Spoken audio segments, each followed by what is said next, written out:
Hello guys, வணக்கம். Welcome to tech action. Raw video part 2. அதாவது இப்போ இருக்கிற ஸ்டூடெண்ட் நிறைய பேர் பார்த்தீங்கன்னாக்கா, நான் நிறைய ஸ்டூடெண்ட்கிட்ட பேசியிருக்கேன், பழகியிருக்கேன். ஸோ அவங்கக்கிட்ட ஒரு விஷயம் கேட்கும்போது, அவங்க ஒரு விஷயம் ஸ்போர்ட்ஸ் ஸ்டூடெண்ட் எல்லாமே என்ன சொல்கிறாங்கனாக்கா, அவங்க அந்த கவர்மெண்ட் வேலைக்கு போகணுன்றதுக்காகவே நிறைய பேர் பார்த்தீங்கன்னாக்கா அந்த ஸ்போர்ட்ஸ்குள்ளே போகிறாங்க. ஸோ அந்த கவர்மெண்ட் வேலை அதனாலவே அவங்க போகிறாங்க. புரியுதுங்களா?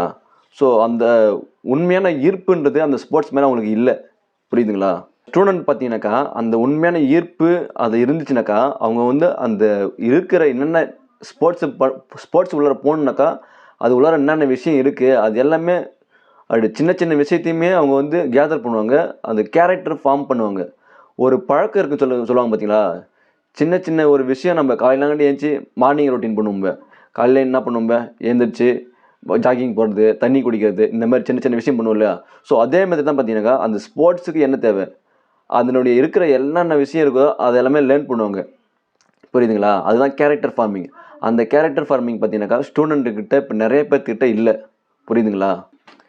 அதே போல் பார்த்தீங்கன்னாக்கா இப்போ ஒரு சின்ன ஒரு வீட்டில் சின்ன ஒரு பசங்கக்கிட்ட சின்ன ஒரு இப்போத்தி ஒரு ஃபேமிலிக்கிட்ட ஒரு சின்ன கடன் தொகை இருக்குதுனாக்கா, அதை அந்த கடன் தொகையை அடைக்க முடியலனாக்கா அவங்களால பெரிய பணக்காரனாக ஆக முடியாது. பார்த்தீங்கன்னாக்கா அந்த மனநிலையை உருவாக்கிக்கணும். அந்த கடனை அடைக்கிற மனநிலையை உருவாக்கிக்கணும். எல்லாமே உங்கள் மனநிலை பொறுத்து தாங்க. அதேமாரி ஃபஸ்ட்டு வீடியோவில் சொல்லியிருப்பேன், ஏஜி டேலண்ட்டு உழைப்பு. ஸோ அதேமாரி தான் இப்போ ஏஆர் ரஹ்மான் இருக்கிறது பார்த்தீங்கன்னாக்கா டேலண்ட்டு. அந்த டேலண்ட்டை மட்டுமே அவர் முன்னுக்கு வந்த காரணமாக இருக்குமான்னு கேட்டிங்கனாக்கா கண்டிப்பாக கிடையாது. அவருக்கு இருந்த டேலண்ட்டு மற்றும் அவருக்கு பயிற்சி பண்ணது, அவர் உழைப்பு, அவர் எஃபர்ட் போட்டது.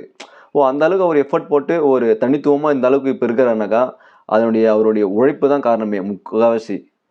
அவருக்கு இருந்த டேலண்ட்டை அவர் ஐடென்டிஃபை பண்ணி அதில் உழைப்பை போட்டார். அதில் ரொம்பவும் ஹார்ட் ஒர்க் பண்ணார். அதில் இருக்கிற ப்ரெஷரை தாங்கினார். ஸோ அதனால தான் அவர் இவ்வளோ பெரிய ஒரு தனித்துவமாக நிற்கிறாரு இன்றைக்கி. இவ்வளோ பெரிய ஆஸ்கார் அவார்டெல்லாம் வாங்கியிருக்காரு. அதே போல் உங்களுக்கு எந்த விஷயம் பிடிக்குதோ அந்த விஷயத்த எடுத்து பயிற்சி பண்ணுங்கள். பயிற்சி பண்ணி அதில் உங்களுக்கு எந்த விஷயம் தோணுதோ அதை பயிற்சி பண்ணுங்கள். எந்த விஷயம் உங்களுக்கு பிடிக்குது அதை பாருங்கள். அந்த விஷயத்தை எடுத்து பயிற்சி பண்ணுங்கள். பயிற்சி பண்ண பிறகு நீங்கள் அதில் எந்த அளவுக்கு உழைப்பு கொடுக்குறீங்களோ அந்த அளவுக்கு உங்களுக்கு உயர்வு கிடைக்கும். அதே போல் எல்லாத்துக்குமே ஒரு டேலண்ட் இருக்கும். அந்த டேலண்ட்டை ஐடென்டிஃபை பண்ணி யார் ஒருத்தவங்க அதுக்குள்ளாரையே போயிட்டு அது இருக்கிற சின்ன சின்ன விஷயத்தை கற்றுக்குறாங்களோ அந்த டேலண்ட் பார்த்தீங்கன்னாக்கா உங்களுக்கு சின்ன வயசுல இருந்தே தெரிய ஆரம்பிக்கும். புரியுதுங்களா? அதோட அந்த டேலண்ட் இருக்கிற லைனில் நீங்கள் வந்துட்டீங்கன்னாக்கா நீங்கள் தான் ரொம்ப லக்கியஸ்ட் பர்சன் சொல்லுவாங்க பார்த்தீங்களா? அதுதான் அதிர்ஷ்டசாலி. இந்த உலகத்தில் அதிர்ஷ்டசாலிகள் என்று சொன்னால் யார் ஒருத்தவங்க அவங்களுடைய டேலண்ட்டை ஐடென்டிஃபை பண்ணி அந்த துறையில் ஒரு தனி இடத்தை பிடிக்கிறாங்களோ, அந்த டேலண்ட் ரிலேட்டடாக ஒரு துறையை அமைச்சிக்கிறாங்களோ. இப்போ இருக்கிற நிறையா ஸ்டூடெண்ட்டுக்கு பார்த்தீங்கன்னாக்கா, இல்லைப்பா எனக்கு ஆசை வந்துச்சு, நான் பயிற்சி பண்ணேன்பா அப்படின்னு சொல்லுவாங்க. ஆசை வந்துச்சு, பயிற்சி பண்ணார், வந்துட்டார் அப்படின்லாம் கிடையாது. உதாரணத்துக்கு பார்த்தீங்கன்னாக்கா ஒரு மீன் குஞ்சு இருக்குது. அது வளர்ந்தா என்னவாக மாறும்? வளர்ந்தா மீனாக தான் மாறும்.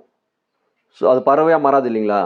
ஸோ அதேமாரி தான் உங்களுக்குன்னு ஒரு ஐடென்டிஃபை இருக்குது, உங்களுக்குன்னு ஒரு யூனிக்னஸ் இருக்குது.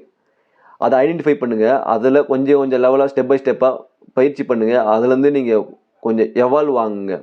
கொஞ்சம் பெட்டராக பண்ண ஆரம்பிங்க. புரியுதுங்களா? இப்போ இருக்கிற இந்த உலகத்தில் இருக்கிற 100% மக்கள் இருக்கிறாங்கனாக்கா அதில் 60% மக்கள் பார்த்தீங்கன்னாக்கா நம்மள மாதிரி ஒரு சாதாரண மக்கள் தான். பிறப்பாங்க, வளருவாங்க, ஸ்கூல் போவாங்க, சாப்பிடுவாங்க, போவாங்க, கல்யாணம் பண்ணுவாங்க, வீடு கட்டுவாங்க. ஸோ பெருசாக ஒன்றும் அந்த அளவுக்குலாம் சாதிக்க மாட்டாங்க. புரியுதுங்களா? அதுதான் 60% மக்கள். அதே ஒரு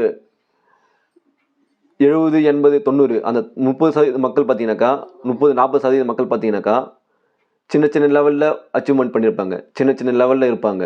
நம்மளை ஒரு ஏதாச்சும் ஒரு விஷயத்தில் நம்ம விஷயத்துலேயே பார்த்தீங்கன்னாக்கா ஒரு பெரிய பெரிய ஆள் இருப்பாங்க பார்த்தீங்களா? அவங்களாம் சின்ன சின்ன மக்கள். கடைசி அந்த 1% மக்கள் இருக்காங்க பார்த்தீங்களா? 99% போயிட்டு 1% மக்கள் இருப்பாங்க. அவங்க தான் பார்த்தீங்கன்னாக்கா இந்த இண்டஸ்ட்ரியை ஆளுவாங்க. ஸோ அவங்க பார்த்தீங்கன்னாக்கா இந்த இண்டஸ்ட்ரியோட ஒரு லீடராக இருப்பாங்க. அதுதான் அரசியல், சினிமா, ஏதோ ஒரு பெரிய ஒரு துறையாக இருக்கட்டும். ஸோ அந்த மாதிரி ஒரு ஃபீல்டில்.